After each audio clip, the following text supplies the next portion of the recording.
In today's video, I'm going to talk about how to best prepare for the 2023 market and what opportunities are going to be available in this housing market. So if you are a first-time buyer, seller, or investor, you want to stay tuned.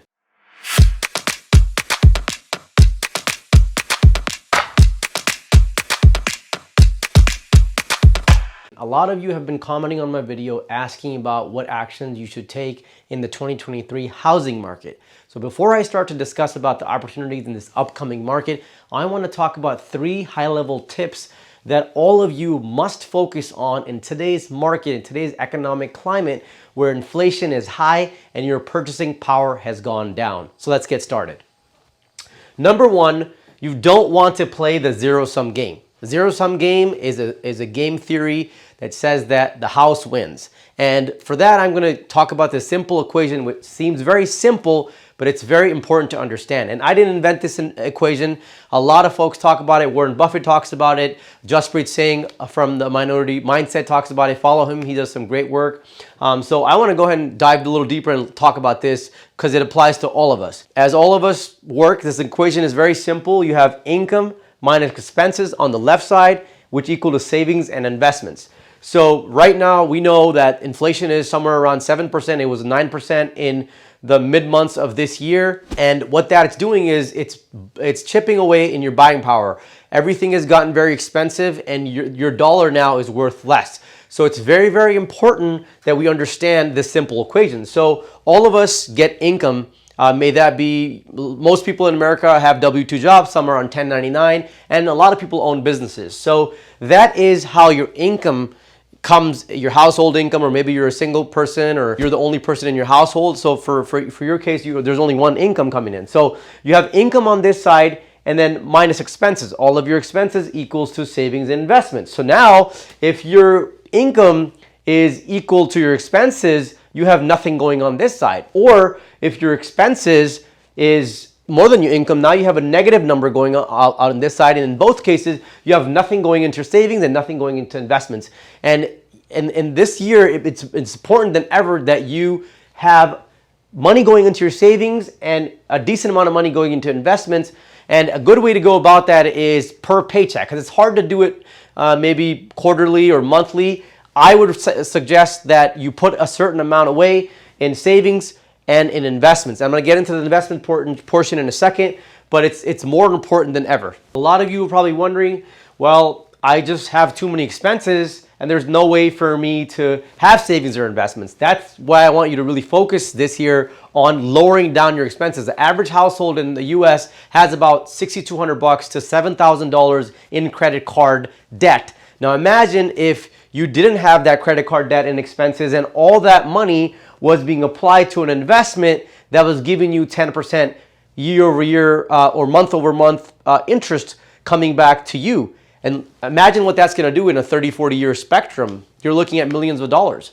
So yeah, it sounds like, whoa, that can't happen, but it can happen if you change your mindset and really cut down your expenses. Now, a lot of you are thinking, how are you going to do that? Well, there's a couple of methods to go about that. Dave Ramsey talks about the snowball method, where you can pay down your credit card debt slowly, go with the smallest card first, and then go move on to the big ones. What that does is psychologically, it gives you that feeling that you're actually accomplishing your goals and you end up paying more debt. Another method may be to just pay off the bigger chunk first because it's a larger loan amount, a larger amount in credit card debt, and you're getting charged more interest rate. So there's multiple ways to go about it, but definitely you want to focus on lowering your expenses. That way you have more money going on the other side of the equation so you can start saving and investing.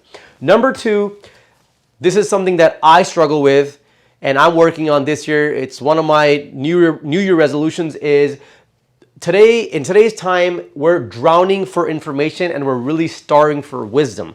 And why we're looking for wisdom is because we're just consuming so much information and not really applying any kind of information because there's so much information coming at us and we're taking it all in. What I really want all of us to focus on, including myself, is taking a step back. And it's not a bad thing to read or consume and watch lots of different information out there. But when all this is coming at you, your motivation to actually apply it is very, very low because you have a chattery mind. There's so much coming at you. So it's really, really good right now in today's time, more important than ever before, to slow down, self-reflect, really see what resonates with you, look at your current situation, where you are, and really just cut out information that is not really pertaining to you in the current moment and something that's just going to fill your mind up and confuse you. So that's your responsibility. Something that I do that I've been doing the last couple of months, which is, I think it's horrible. I'm reading a book and then I'll pick up a second or a third one before even finishing the first one. And what I really noticed there is I'm taking in all this information, all these ideas, but I'm really not soaking the juice out of that one book. And I'm not really applying it into my life. If you're reading a novel, even then, you're not really soaking that novel in. I read a lot of self-development books, and I'm not really applying I'm learning from that one book. So I'm really going to employ this, and I feel like this is a very important tip that all of us can use in today's time where there's so much information coming at us. We're getting bombarded from information left and right. And, Tony Robbins says this, that information without execution is poverty. So you definitely need to cut down on the information and start applying more things that you're learning by simplifying all the information that you're getting and simplifying and really getting to know yourself and where you stand currently what your situation is currently where you are right now. Okay, then number 3, the most important professionals that you need to talk to right now. Piggybacking off of this, you're probably wondering, well, what investments can I do? You definitely want to sit down with a financial advisor. My tip to you is wherever you are, whatever market you're in, whatever city you're in, Google a financial advisor near me, Yelp that person, look for a great financial advisor, read the reviews, and talk to somebody that's actually really doing things in your market that has wonderful reviews, because you're going to end up finding a good professional. Or another good way to do it is talk to somebody that in your family, your friends that have already invested and are working with a financial advisor that you can get a referral for. Talk to them, tell them what you make, what you're saving, have them draw a plan out for you for your future, and figure out they'll guide you through this process. Guys, all these professionals I'm going to talk about these are completely free consultations. You can get a Zoom call with these people or walk into the office and have a free consultation. And you definitely need to do this because a lot of us are just not educated on the different investment products that are out there. I'm not going to go deep into the investments section here because that's something that is very personal to you and it's going to go off track from what we're really trying to cover here. But it's a tip that I want to leave with you. So definitely go ahead and talk to a financial advisor today. Number 2, we're going to talk about the opportunities that are available in the housing market, that are going to be available in the housing market of 2023. But it's very important for you to figure out where you stand financially and what you can afford right now with the income you're making and the expenses that you have in today's time, and what kind of home are you going to be able to buy with that income. So definitely the second professional I'm going to recommend is talk to a local loan officer in your area.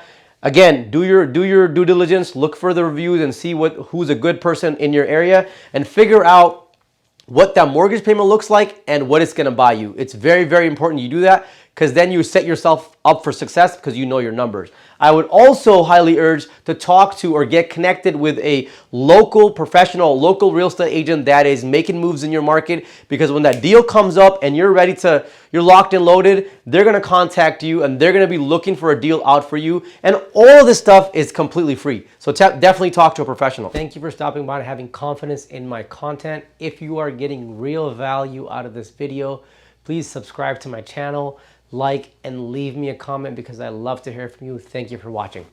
Moving next now to what I had promised in the beginning of the video, talk about what are the different opportunities that are gonna be available in the housing market of 2023. If you haven't checked out my previous video, click the link above where I talk about what is actually happening in the housing market on a macro level and what the Federal Reserve is doing right now to bring down inflation. So check out that video. Now moving into the housing opportunities for 2023.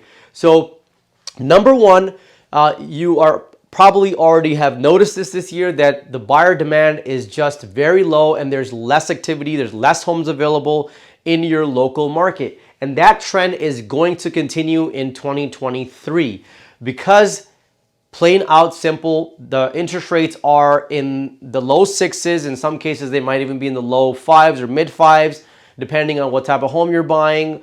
What your credit score is, what your down payment is, and all that good stuff, right? So let's just say the interest rates are in the 6%, and that's almost double where they were the same time last year in November and December of 2022, right? 2021.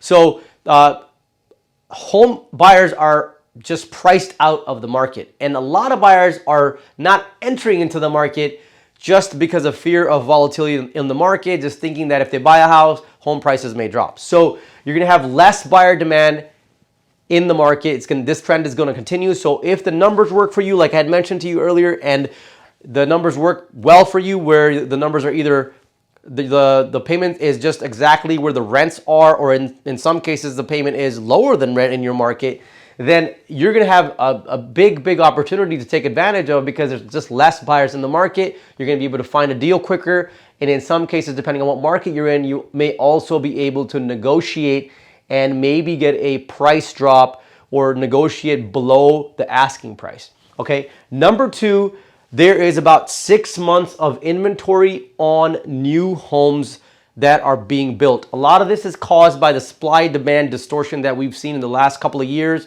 where builders were just not getting their material on time, appliances weren't coming in, so they were just backdated and all that stuff. And then you have the interest rates just skyrocketed, and a lot of buyers were priced out. So builders are going to have almost 5.5 to 6 months of inventory available, and builders do not like to hold inventory on hand. So if you are in a market like Atlanta, there's a lot of East Coast markets, Nashville, Tennessee, and there's markets out there that have lots, and Austin's another one that has lots of new construction in the area, because those markets are seeing lots of jobs coming in. They saw a lot of growth, and those markets have lots of new developers in that. So if you're in one of those markets, and I'm not going to talk about every market right now, there's thousands of markets out there. You should definitely educate yourself, talk to that professional that I mentioned earlier, and figure out what kind of properties are available in your market. So if you have new construction in your market, it's a great time to take advantage of that. Like I mentioned, builders don't want to hold the inventory, so they're giving you rate buy downs. So for example, if the average rate is sitting at around the high 5s or 6%, builders may have a rate for you that's almost 2% or 1.5% lower than the average rate, which is going to lower your mortgage payment tremendously. They're also going to be able to give you guys a closing cost coverage in some cases, and give you premium upgrades at the level or at the price of a basic, at the price of a basic base level home. So these are some perks that you could take advantage of. Now, we have yet to see prices drop. Builders have not really dropped prices. You can, talk to your local professionals and find out in your area, but we have yet to see prices drop. But here's a way you can here's a way that you can take advantage of this opportunity on the new construction or newly built homes. Number three, there are a lot of sellers out there that have to sell. Either they're downgrading or moving out of state, or their husband and wife are separating, or someone has passed away and they have to move on, or they have to downsize. There's always going to be sellers out there selling. Now, if you looked in your local market, the existing home inventory is definitely very low, because if people that have locked in a home at 3% or 2.5%, even though they're in a house that they really don't enjoy or like, they're still holding back from selling, because now they don't want to move forward and buy a house at 6%. So they're kind of waiting for the market to kind of shift or the rates to lower. So there's just generally less inventory available for existing homes. But there are special circumstances, like I said, where sellers need to sell. And because demand is just overall low, there's going to be opportunity for you, even on the existing homes, to make a good deal. Depending on your market, you may be able to get a deal that's lower than asking price. So stay connected to your local market and with your local professionals that are in your area to know exactly what's happening, because there's going to be opportunities and deals to be made. Last, what I want to cover here is National Association of Realtors put out a report that they're still predicting that on a national level, we're going to continue to see 0.3% appreciation nationally. Now, I mentioned there's thousands of markets out there, thousands of local markets. Each market may perform differently compared to the other market, but National Association of Realtors are predicting that we're still going to see a slight appreciation overall nationally, which is a good sign for, and it gives us confidence as professionals in the market and also buyers and sellers in the market that home prices are holding strong. Like I mentioned, check out that video that I did last week where the X factors that I talk about is, job losses, inflation continue to go up, and then the rates continue to go up. If those kind of things happen, then we might see something different happen here. But so far, what the Feds are doing with the rates, it is helping. The inflation is starting to come down a little bit, and we're hoping that this trend continues and the rates are going to stay where they are in the sixes or in the mid fives, and hopefully the market starts to adjust to that. So if you are going to buy, you have to look at this as a 10-year trajectory, a 15-year trajectory, to look at it as a long time horizon, because if you're looking to buy in and you're thinking you're going to have like 20%, 30% appreciation, that is not this market right now.